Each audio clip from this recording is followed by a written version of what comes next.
Hi, I'm Jennifer Winn. I'm a candidate for mayor here in the city of Wichita.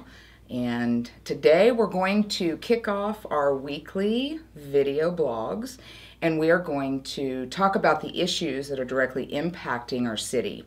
So today we're going to start off with one of the hot topics that's going on.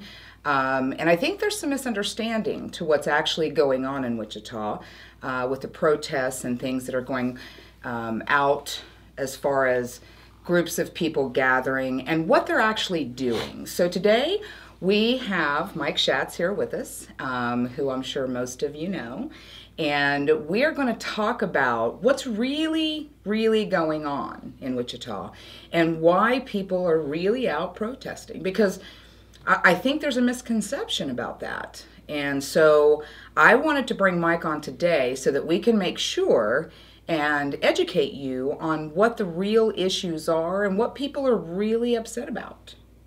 So last Friday, there was a protest that I was unable to attend, but you were there.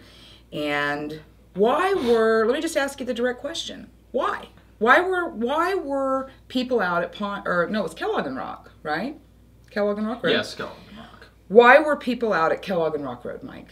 Well, basically what happened with Kellogg and Rock is that some students at WSU decided to have a protest in response to the grand jury indictment over Mike Brown. And a lot of these students may not have realized that police shootings are actually a bigger problem in Wichita than they are in Ferguson. They're a bigger problem in Wichita than they are in Chicago or even Detroit. Mm-hmm. We've had 16 people shot in 2 years. Nine of those shootings were fatal. And all of those, to my understanding, all of those shootings that was basically a fatal end to those people mm-hmm. and their families were justified. Until very recently, that was true. The Troy Lanning case, right? Mm-hmm, okay. As a matter of fact, in the history of Sedgwick County, there has only been one police shooting that the district attorney did not justify, and that was the shooting death of Troy Lanning in April of 2012. Former officer Randy Williamson did fatally shoot Troy Lanning II as he was running away unarmed. And the district attorney actually decided not to justify that, but at the same time the district attorney has informed us that he doesn't have enough evidence to bring charges against the officer for the shooting death of Troy Lanning II. And has any of that information been presented as far as what he's using to base his decision? Has any of that information been public? I don't know how much of it has been released to the public, but we have filed Kansas Open Records Act, so we can see quite a bit of what he's seeing, and I'd almost have to agree with the district attorney, which I hate to do because I've got some other beefs with the district attorney. Oh, me and you both. But there's no witnesses aside from the officer that can testify to what actually happened there, and so it's very hard. And what we do know about this officer is that he lied about another shooting very shortly after the death of Troy Lanning II. And he fabricated an entire story around the shooting where nobody was actually injured, and that's why he's a former Wichita police officer and why he's also now on probation. Oh, really? Yes, he filed a false report, and he gave what they call an Alford plea, which is very similar to a guilty plea. And as part of the bargain, he ended up on probation for a year. But unfortunately, knowing that this cop is a known liar isn't enough to charge him with murder in another case. It's just not enough evidence. Well, they in my opinion, they still should be forthcoming with information to the taxpayers, more so than what I see. The problem that we have going on here in Wichita is accountability and transparency. I mean, that is the biggest issue that I personally have, and what I think a lot of people don't understand is that, you know, this isn't something that's just predicated on Ferguson. This isn't something that's just predicated on New York. This is a nationwide issue, but Wichita is actually, like you said, worse than those other cities. We're worse.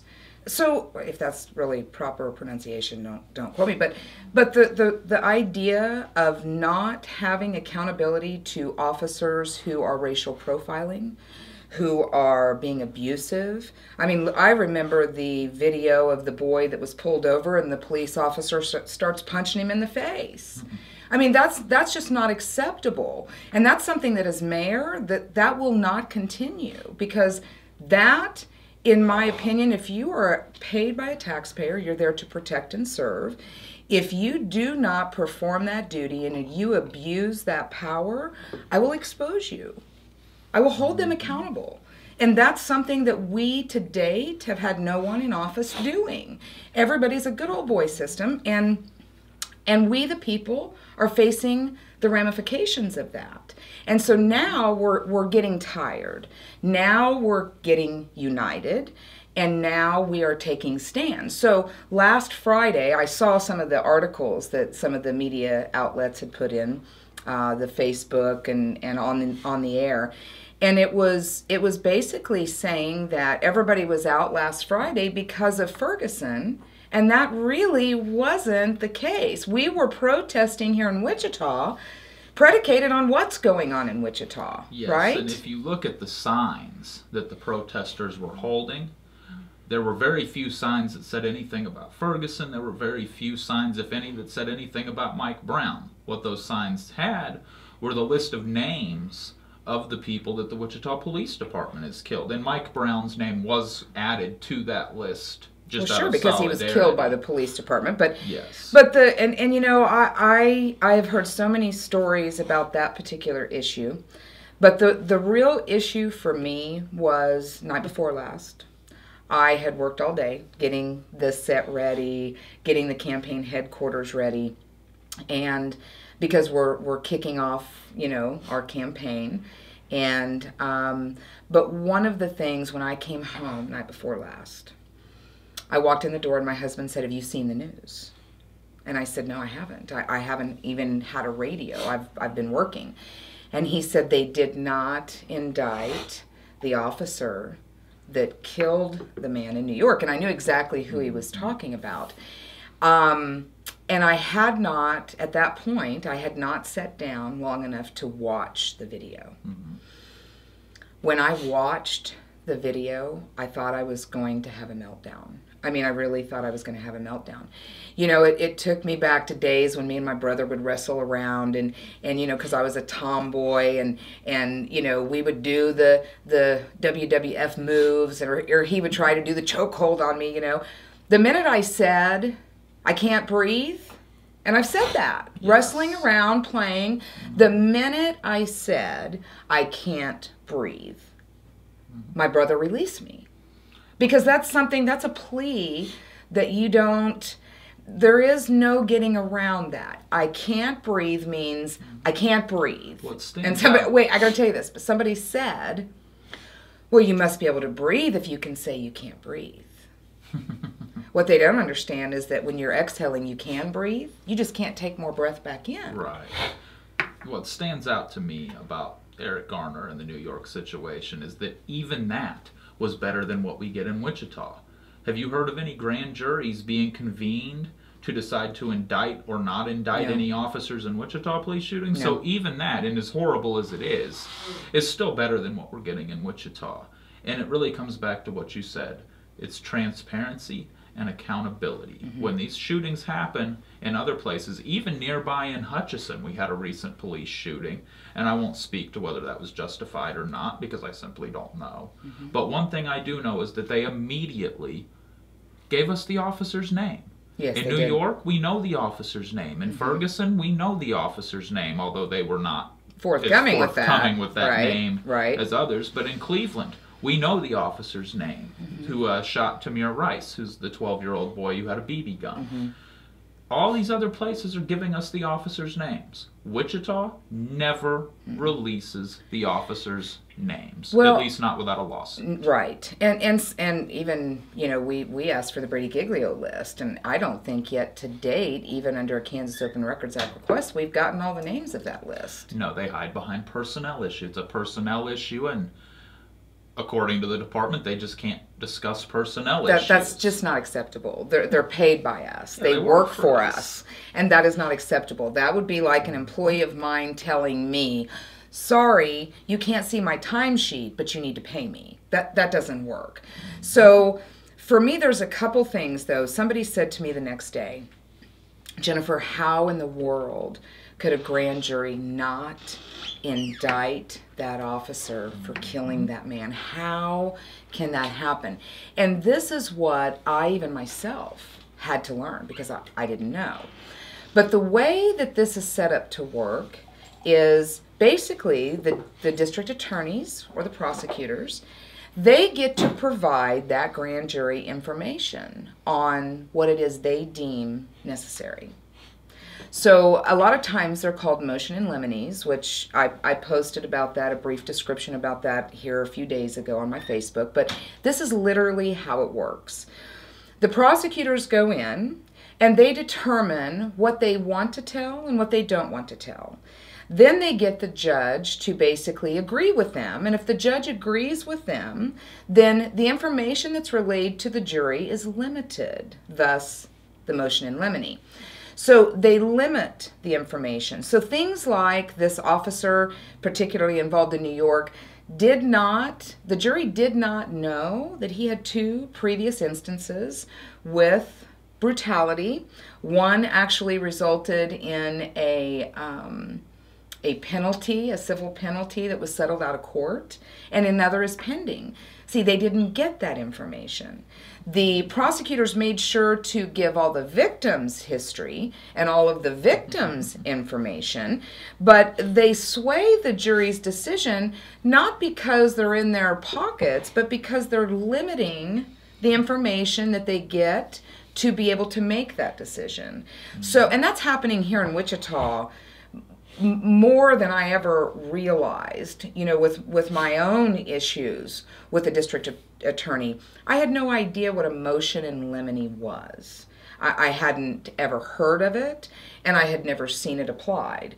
Well, once I understood that the whole truth and nothing but the truth is really what they deem the truth, what the prosecutors, what the district attorneys deem as truth, that's what gets relayed to a jury. So the jury's not getting the whole story. This grand jury did not get the whole story. So I'm not upset with them because now I'm educated enough to know that it's manipulated. They get the information that they simply want you to see, and then everybody basically is making an uneducated decision. So with relation to here in Wichita, we do the same thing. I mean, we do the exact same thing. And the police and the DA are not monitored. They're basically the all-powerful. Let me say this let's talk about what happens when a Wichita police officer shoots somebody. Sure, let's do that. Now, the Wichita Police Department is very fond of telling us all that the moment a Wichita police officer shoots somebody, 3 separate investigations begin. Mm-hmm. Nothing could be further from the truth. The Wichita Police Department investigates the shooting. Mm-hmm. The KBI does send a guy down. And this is an exact quote. I'm not going to mention who told me this because it's an inside source. Right. But the KBI guy sits there and twiddles his thumbs and then rubber stamps the Anything Wichita Police Department's investigation. Then it goes to the DA, and the DA investigates. But they don't do their own forensic testing. They don't bring in witnesses that often. They don't do a full investigation. They basically look at what the Wichita Police Department said and rubber stamp it. And that's how you have every police shooting in the history of Wichita being justified with this one exception. Mm-hmm. And it's a pretty glaring exception. Well, I think that people are to the point now to where they're not buying it anymore. Mm-hmm. People are starting to wake up to the fact that they are hiding things from us. They are manipulating our own system against us. And to me, it's just not acceptable. I'm not going to accept that as justice because that's not what it is. We need to hold law enforcement accountable. We need to see what's going on. And we want the whole story. We don't want just part of it. We want the whole story. And the only way we're going to obtain that is to truly get people in office that will do that. And I'll tell you, the problem we're having right now, we've got, we took down the chief. Chief Norman Williams. Oh, yes. Retired. We'll talk about that another day. But we are going to talk about that another day. Now we have Acting Chief Nelson Mosley and the mayor telling us that, we're taking care of this. We're solving the problem, and they're not. Right. What you have is a bunch of community leaders, or so-called community leaders, who are good friends of the mayor and of the acting police chief, who are basically making demands that the city has already agreed to give us and that aren't going to solve the problem. None of these things that the city is offering are going to bring justice to the families of police shooting victims. None of them are actually going to increase transparency within the Wichita Police Department. As this process is going on and they're telling us how transparent they are now, they're still lying to our faces about current events. Yeah. And we're supposed to trust this process. And I'm not falling for it. But unfortunately, a lot of the people in the community see this, and they see this as great progress, and they're listening to us, and they're, getting cameras. Cameras are great, and I'm not against cameras. I actually was, at the city council meeting saying we needed cameras months before any of this Ferguson stuff started.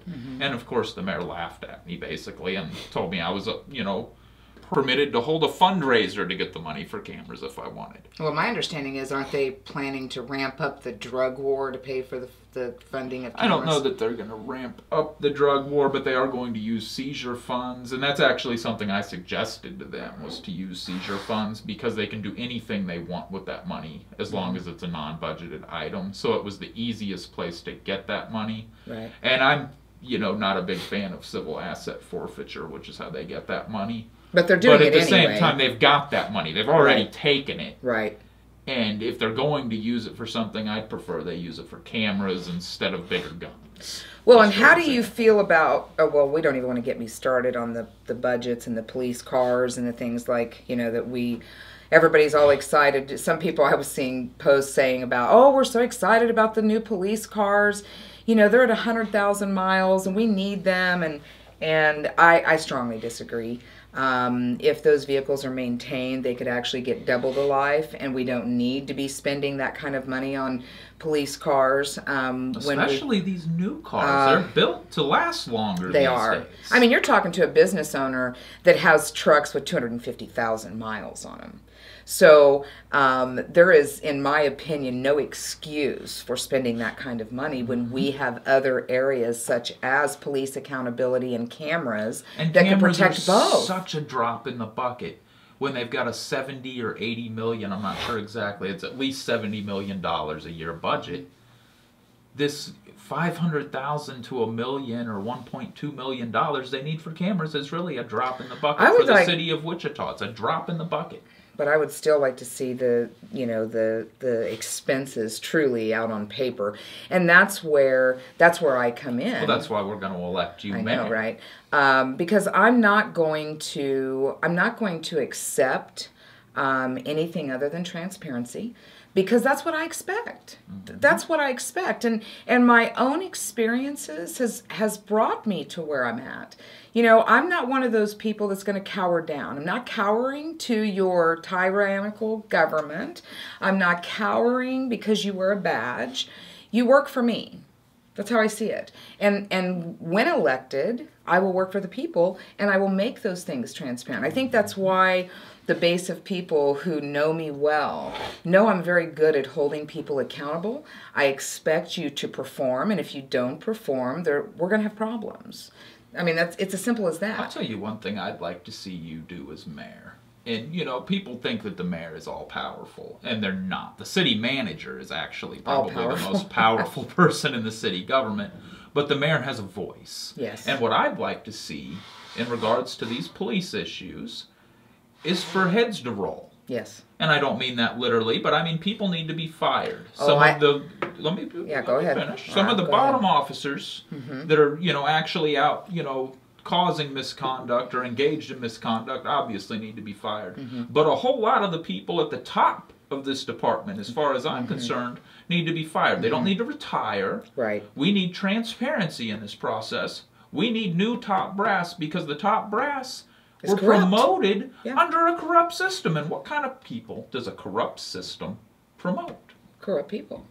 I mean, it's that simple. And that's just not acceptable. So, and I think the majority of people understand that. But, you know, today I wanted to make sure that people understand why. Why are people protesting? And it's not just because of Ferguson.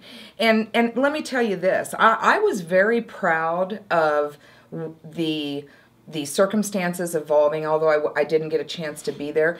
I was very proud that it was a peaceful protest. I am just beside myself on how New York handles their protests and how they are handling their protests, because that shows that we can accomplish great things and we don't have to have violence. I'm against the violence. I'm telling you to do it peacefully.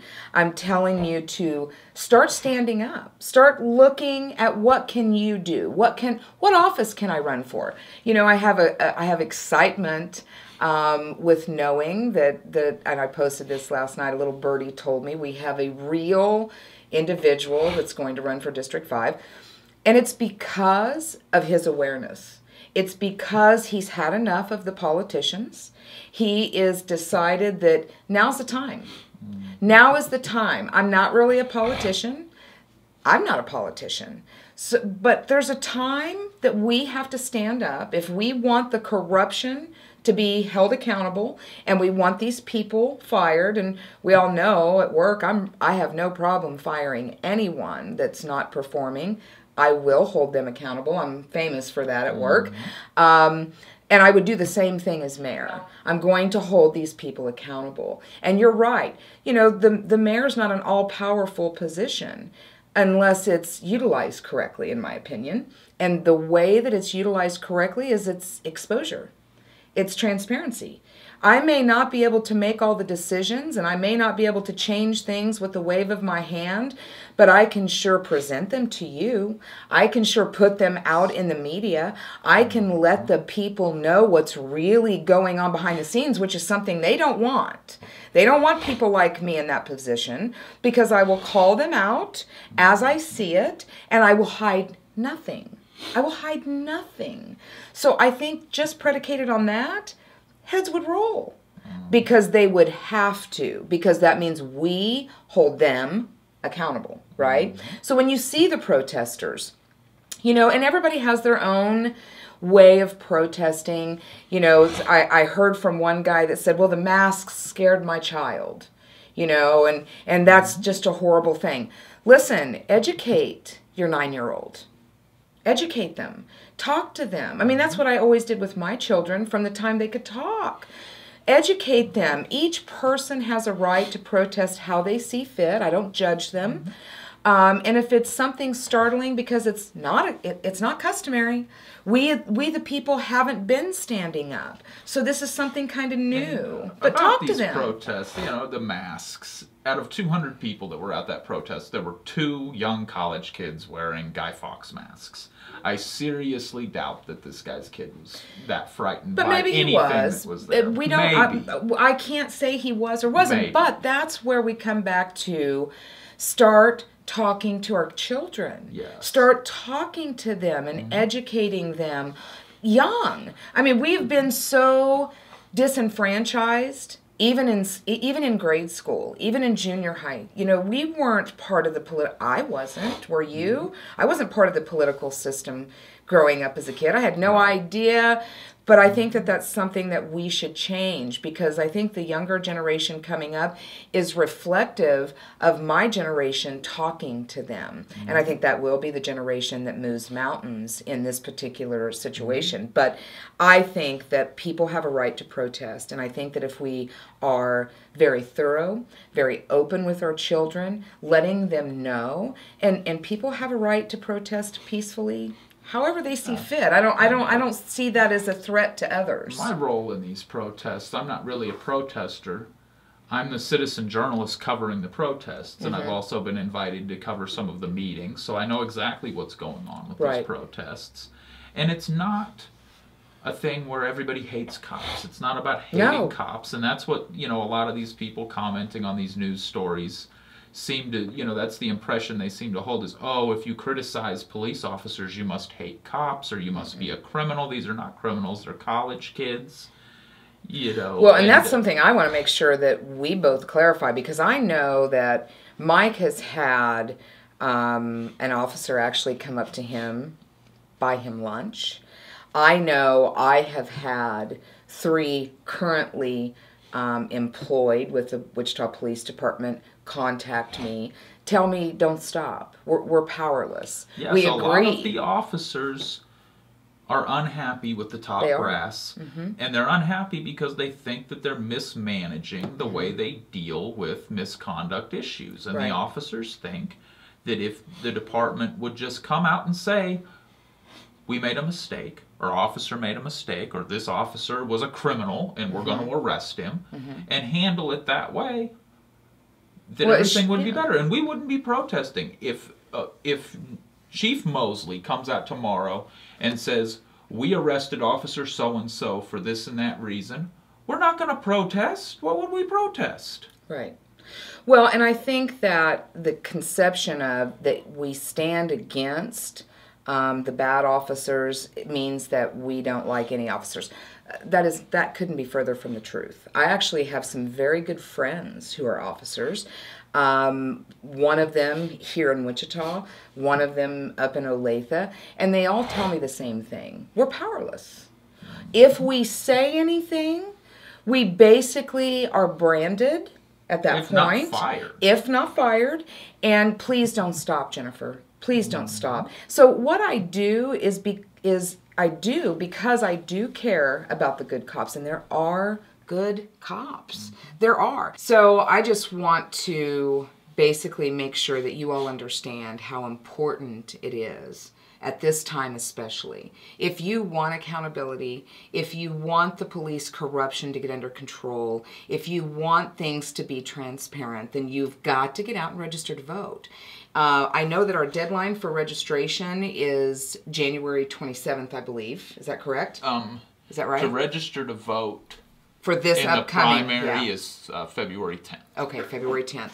So we have February 10th is a deadline. You have to have a birth certificate to be able to register now if you haven't registered before. Make sure that your address and your information is current. But most importantly, get registered.